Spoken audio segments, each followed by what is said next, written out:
our first two guests are going to be joining us now, and they are Ronnette White and Zahara Williams.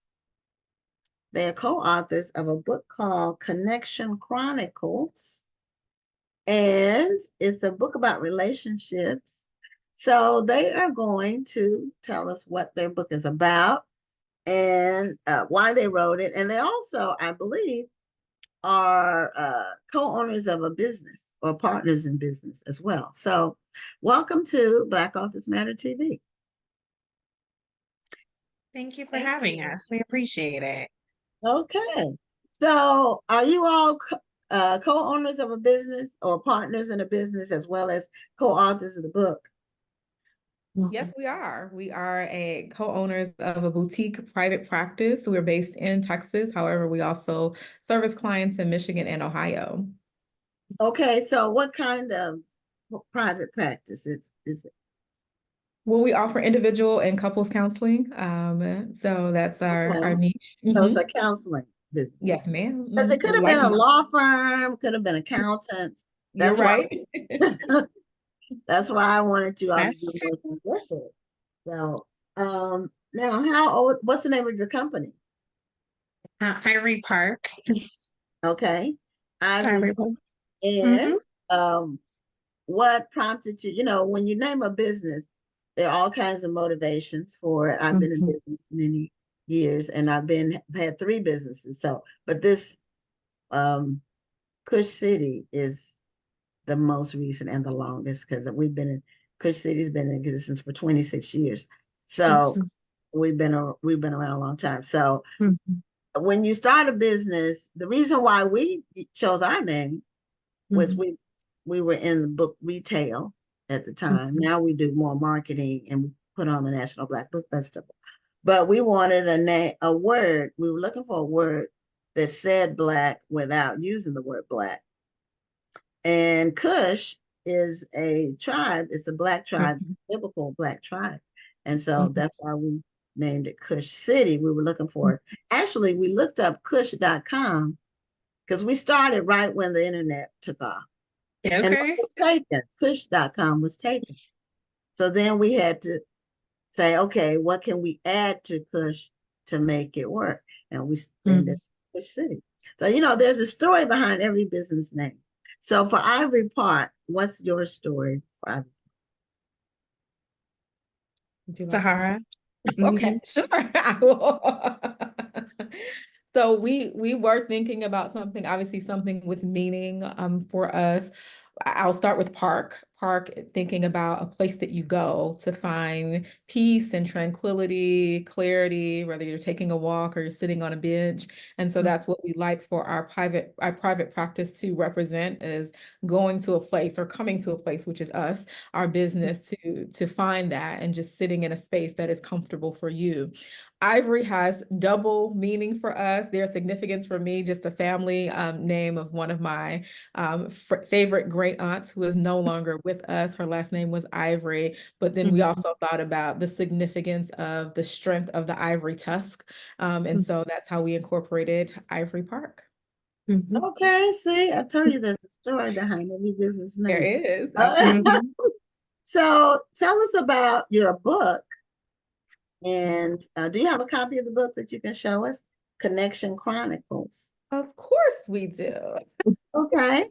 So is this your first book that you all have published together? It is, yes. Okay. Have you all published any books individually? Yes, we have. Oh, okay. We've been busy. Yes, we've published a couple of books together. Then I've published individually, and then also with another group. So, okay. So do you focus on nonfiction in terms of like motivational self-help type books? Yes. A lot of it is about the exploration of self or professional growth and development, healing and recovery, and so those are our spaces that we delve into. Okay. I mean, you can't talk to a therapist without talking about healing and recovery. That is true. So now, what kinds of patients do you see? Do you focus on a particular some people focus on trauma, some people focus on family counseling, some people focus on like more medical problems like schizophrenia or something like that. So what do you all focus on for your counseling? So Ivory Park really, we individually have a lot of skill set, but we really work with adults. So that's one of our primary populations. So we don't work with young children or adolescents. We work with adults, primarily focusing on depression, grief, trauma for individuals. But we also, of course, spend a lot of time working with couples and families, working through trauma healing, connecting emotionally, intimacy, etc. Okay. And do you all, when you all have sessions, are you both in session with them, or do you all individually see patients, or how does that work? Oh no, we see them in, she has her own set of patients. I have my own set. Yeah. Okay. That Okay. sounds very overwhelming. How do people find you? Like people who need the counseling. How is it mostly referrals?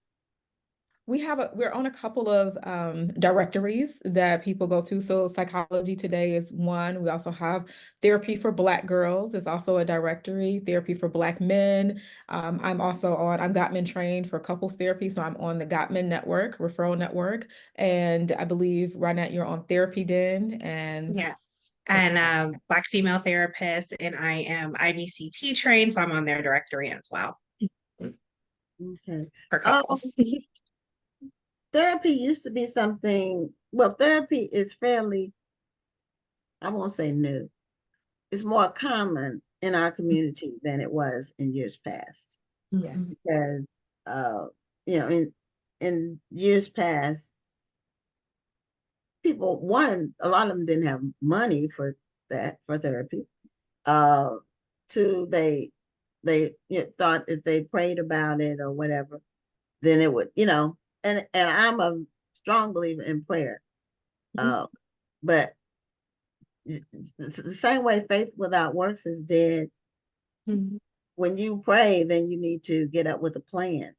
You need to, and Absolutely. and there are medical professionals that are here to help for a reason, and we should not shy away from seeking help if we need it. That's actually one of the reasons why we opened Ivory Park, is that we were discussing the importance of showing up for our community, being able to be present and provide therapy services, specifically during the pandemic, when we found that there were a lot of people, Black women, men, wanting to get into healing spaces, and there were not a lot of clinicians that look like us. So that was a really important reason why we expanded our Ivory Park services to include therapy specifically. So tell us about the book, and one, what prompted you to write a book, and what do you talk about in your book about connections? I know your subhead is it's a workbook and Yes. it's based on relationships, but Yes. what prompted you to put it together in a book? Whatever the help you were making available to people, what made you put it in a book form? I think there are a couple of reasons behind wanting to formulate our thoughts and experiences in a book. So one is about accessibility, because one of the things that you just mentioned was the price. And so yes, there are a lot more people that are investing in and engaging in therapy. There's still a lot of us that are not. And so sometimes a book might be a soft opening to the therapeutic process and exploration, and they can kind of do it on their own terms and time, whether it's individually, even though it's a couples workbook, it's something that they can work on individually, particularly when they've seen patterns in their relationships and they're trying to figure out, I'm really struggling with intimacy and vulnerability and conflict. Those are just to name a few, co-parenting. And so we made it not just something that you read, but something that you write and process through for yourself as you're navigating the journey of life in whatever area it is that you would like to work on. And so it can be done individually, but also with couples in mind for sure. And working together is really important, an important aspect of it for those that are doing the couples work. So Ronnette, you might want to add some more thoughts to that. I think one of the key things for me is the communication aspect. You know, as we talk about like our own upbringings and what we were taught about, you know, being seen and not heard, a lot of us didn't formulate our voices, or we formulated them in unhealthy ways. And so we really wanted to give the information about how communication is important to the relationship dynamic, how you show up in your relationship also impacts what you get out of it. So really looking at ways in which we can improve personal accountability, self-awareness, and of course, coping skills. Okay, so you all work with a lot of couples We do. counseling, and do they come in together individually, both? All of the above, D. Yes. I was going to say, sometimes it's one person starting and you notice that the focus seems to be really about the relationship and what they're, you know, challenged with or experiencing and what they need to work on. And so it may evolve from there. And then there are other times where, you know, one party it's we got to do something. We have exhausted all options and we go, this is it, right? We hate to be, I don't like hate such a strong word. We don't necessarily like to be the last option for people because it takes them a lot more work, not necessarily us, but them a lot more work to get back to a stable place where they feel like it's a healthy environment for them. But yeah, we see the full gamut of people in different stages of relationships. Yeah. And of course, you know, like one of my favorite groups, of course, are people who are coming in for premarital work. I think that's one of my favorites.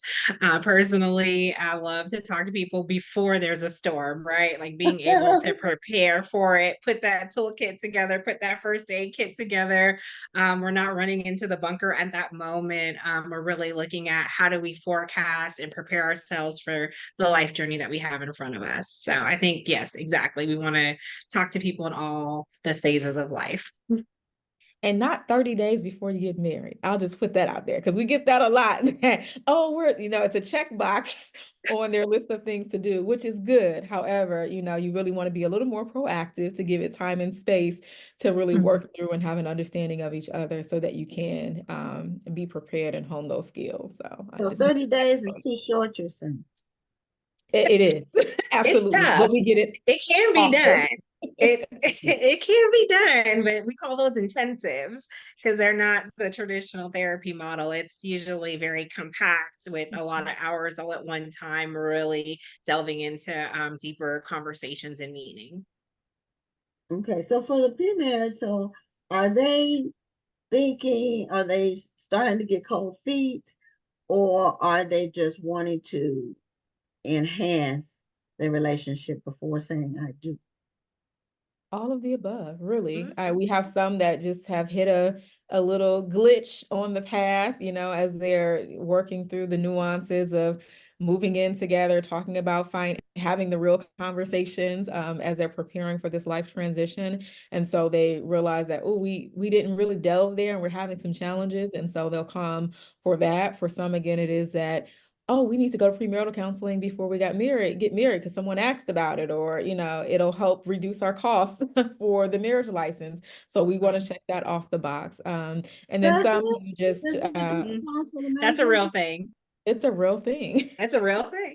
It wasn't when I got married, but either time. I got married. I've been married 32 years actually next. Okay. But I was married 4 years before the first one was 4 years. And we went to a counselor. But it was because of something that happened where I was like, okay, I don't know if this is a good idea or not. And so we went, and it was close to the wedding time. And you know, we could have made a different decision, but we didn't. So it didn't work out anyway.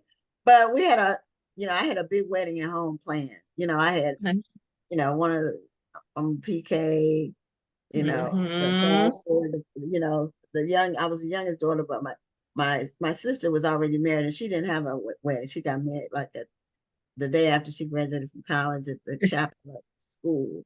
So mine was the wedding. And It was so the it wedding. was Yeah. good. They had And all their eggs in that basket. and everything was beautiful. It just was the Mhm. wrong room. And that Mhm. happens. Yeah, That, you yeah, know, that yeah, happens. it does. So, the counseling, I do you find that when people come, it's kind of to validate what they already are thinking, to get validation for what their thoughts already are. For some, that's true. There are some where they want that outside source to say to support what they have in mind, and for others, they are saying, well, they're really on the fence and they're not sure. And A third, therapy like allows them to an open up their objective eyes, opinion, and their Mhm. perspective someone who's on. not emotionally invested in Mhm. Mhm. the Yeah. answers are. Mhm. So Because like you said, your family was very invested in getting you down that aisle, right? Like they had a big wedding plan. They've been waiting for the baby girl to get married. And so they were going to push you down that aisle one way or the other. But having an outside of perspective may have given you the opportunity to kind of say, okay, but what is the wedding versus the marriage, right? Because those are two that's what I distinctly tell different people. things. A wedding Hmm. is a one day event. A marriage is a Yeah. lifetime or should be a lifetime. And actually, my parents, this is okay, this was something that happened. This was years Hmm. ago, but the night before my wedding, when I Hmm. got married the first time, I had a nightmare, and Mm. I dreamed that my wedding dress was dirty, and I Mm. couldn't get the dirt off of it. And so when I got up that morning, I went to breakfast. My parents were there, and I told them about the dream. And my dad said, "It's not too late." Mm. So they would have been fine because they already could see some things I couldn't see, because Mhm.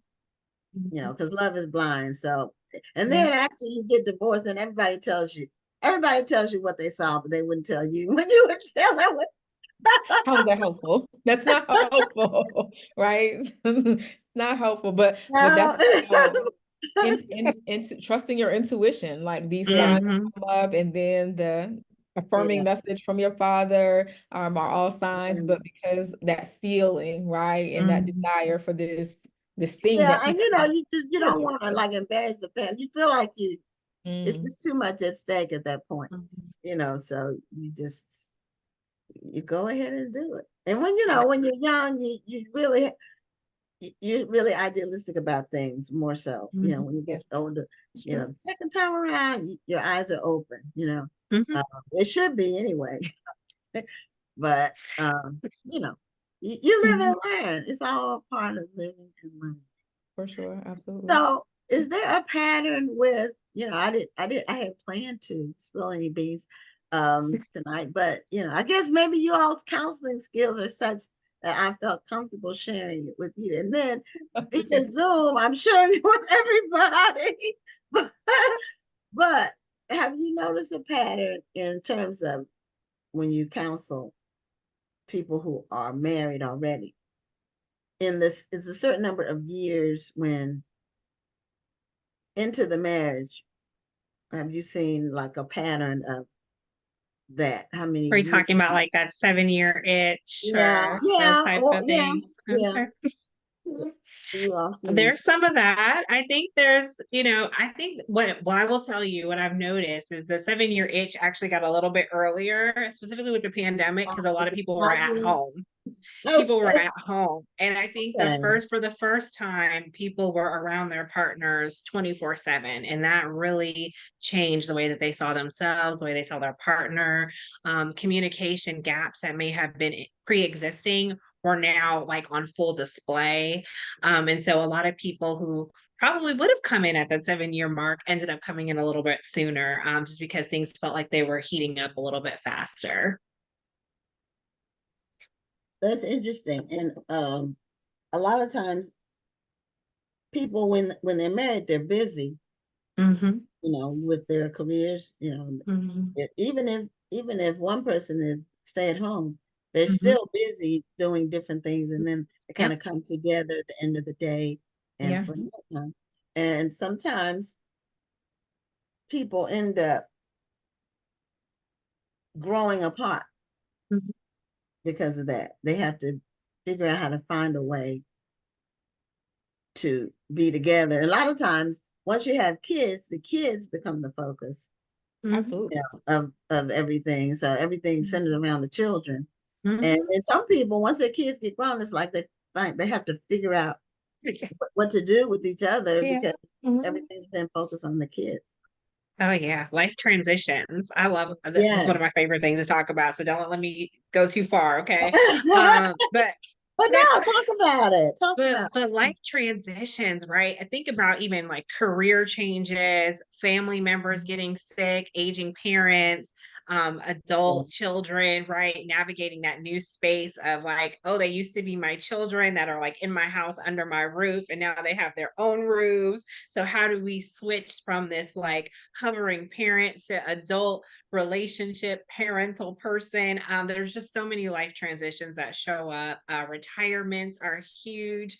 We see a lot of people come in when retirements are happening or looming, and people are like, I have no idea what to do with my time and who I am, and what to do with my partner who no longer has, you know, a 90+ hour work week.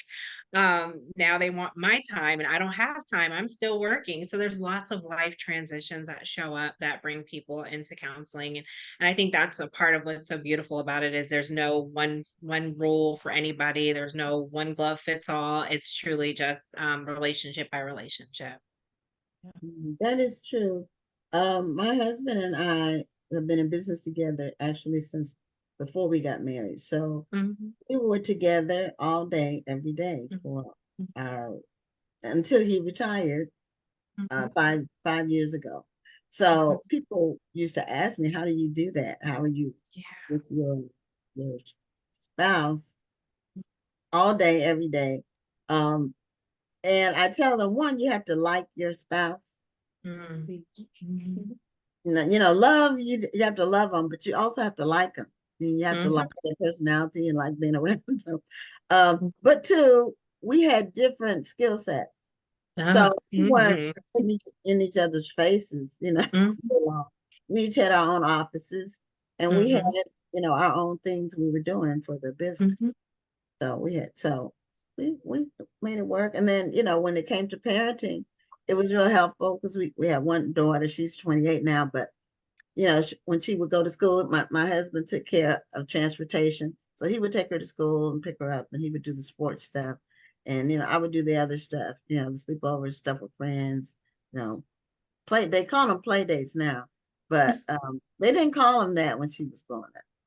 We didn't have play dates, but yeah, I did more of the social stuff. He did, the sports stuff and, it worked out. So, but communication is very important and compatibility is very important too. You have to. And balance. Right. I think you really just highlighted the importance of each other, balancing each other out and not overstepping each other, like recognizing your strengths and my weaknesses and how do we work together and collaborate on those things. Yeah. And trust is important too. Mm-hmm. Trust is very important in a relationship. Because, if you can't trust your spouse or your significant other, then, that's a big gap and there's always questions and that's when some people start stalking or following people now. And see, they didn't have social media when we got married either, so now people are kind of stalking each other on social media. It's a different world now. We had to meet people face to face. There wasn't any internet, no apps or whatever the dating stuff is. You met somebody, either there was a connection or there wasn't. And sometimes it's a short-term connection, but you got to get a feel for them, because people can tell stories on apps. And by stories, I mean lies. So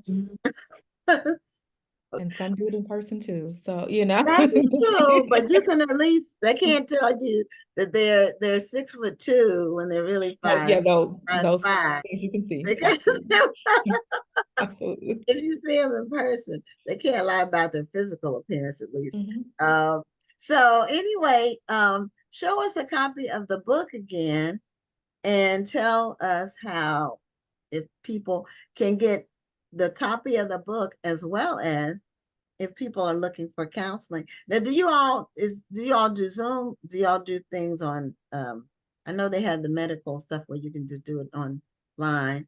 I Yeah, forgot so what it's called. we have it's called telemental health. So we Okay, do yeah. offer telehealth services because we do service multiple states throughout the state of Texas as well.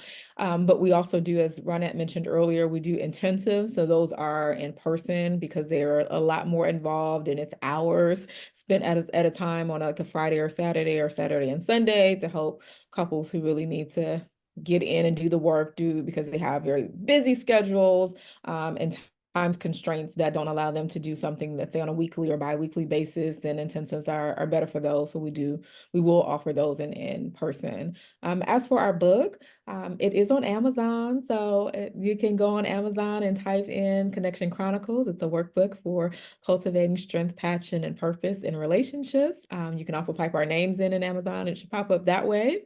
And also on our website, Ivory Park, IVORYPARK, You can purchase there as well, but then also find out about our therapeutic services, our workshops as well, and then a retreat that we are looking forward to in 2025. Oh, okay. Now, is this a couples retreat or what? Yes, it is. Mm-hmm. Oh, okay. All right. Well, so you gave the website. Normally Rhonda would type it into the chat, and she's not on. So Okay. yeah, but I will make sure that it gets typed in there. Or you all can type it in yourselves after the segment is over. You can Sure. just go in the Mhm. comments and just type And share. We can do your that. website in there for people who want to get in touch with you. And you can put a link to your book on Amazon too, your Amazon book link Awesome. as well. Awesome. Awesome. Well, we look forward to seeing you in Houston here Okay, you all shortly. are going to be at the National Black Book Festival, Yes, we which will We be. will. coming up very soon. It's rapidly approaching. So we look forward to seeing you there. All right. Look forward to it as well. Thank you so much Thank for having you. us. Okay, well, thank you for sharing, and good luck with you in your practice. Thank you. Thank We you. appreciate Appreciate it. it. Have a Thanks good for one. connecting with us today, Gwen. Appreciate Okay. your willingness to be vulnerable with us. Mhm. Oh, okay. You know, I'm transparent about the things I want to be transparent about. Noted. Okay. Have a good evening. All right. Take care. Bye-bye. Bye. Bye-bye.